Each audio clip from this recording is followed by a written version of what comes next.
It's the ultimate travel guide from the people who know it best. Weekends with Yankee. Now we head up north to Portland, Maine.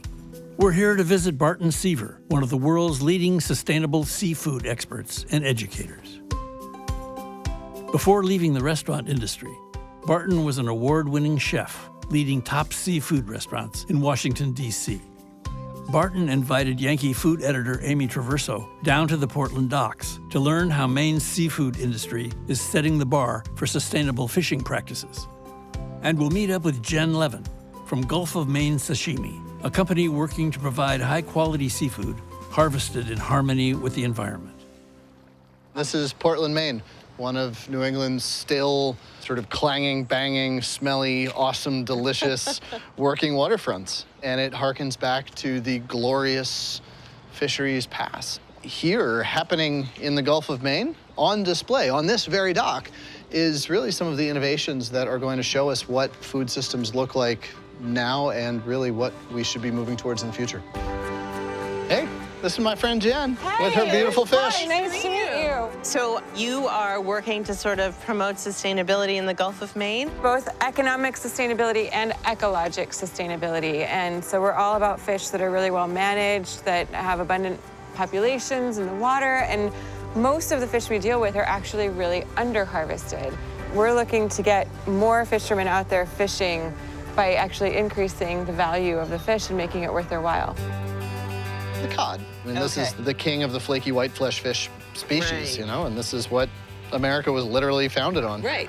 In the marketplace, you can still get good quality, inexpensive cod fillet, but most likely coming from Alaska or places like Norway and Iceland. So while cod is a really popular and well-known fish, it's one of the things that's hardest for us to sell because there's so much from elsewhere in the market.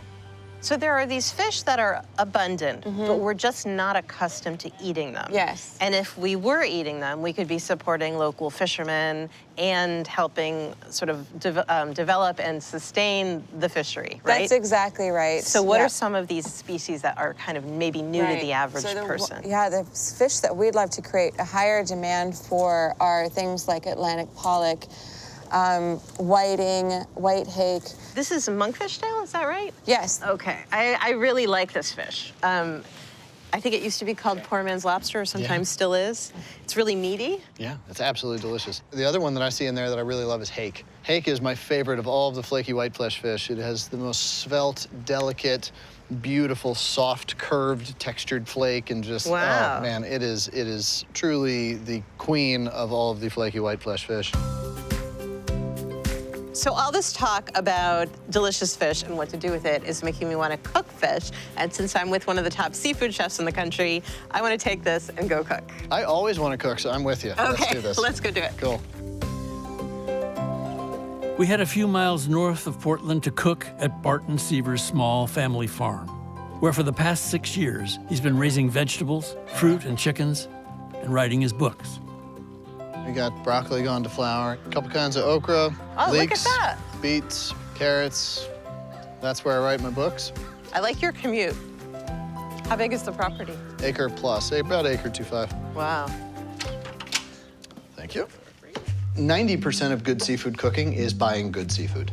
You very likely, and many of your viewers and readers, know how to cook cod. Right. Which means they also know how to cook haddock and hake and monk and skate and wolf and dog and eel and ray and pout and plaice and dabs and flounders and Acadian redfish and everything else. I mean, there's 35 flaky white flesh fish that are caught in New England alone. And when you look at them as a culinary category, all of them cook the same.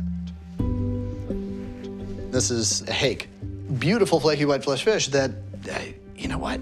If this is going to be the better quality product that's at the store right now, then that's going to make the better quality dish. Right. Regardless of what recipe you use. So you're feeling for the bones with your knife, you're pulling off the fillet. Look at that white, gorgeous, flaky flesh. And you see the texture of this fish. It's going to be soft, very sweet flavored, but it's going to have these very delicate flakes to it. So you're just holding the skin down? So to skin a fish, people think it's an action with a knife. It's not. Knife stays where it is, and you're just pulling the skin along the blade. And then you end up with a perfectly skinned piece of fish. Yeah.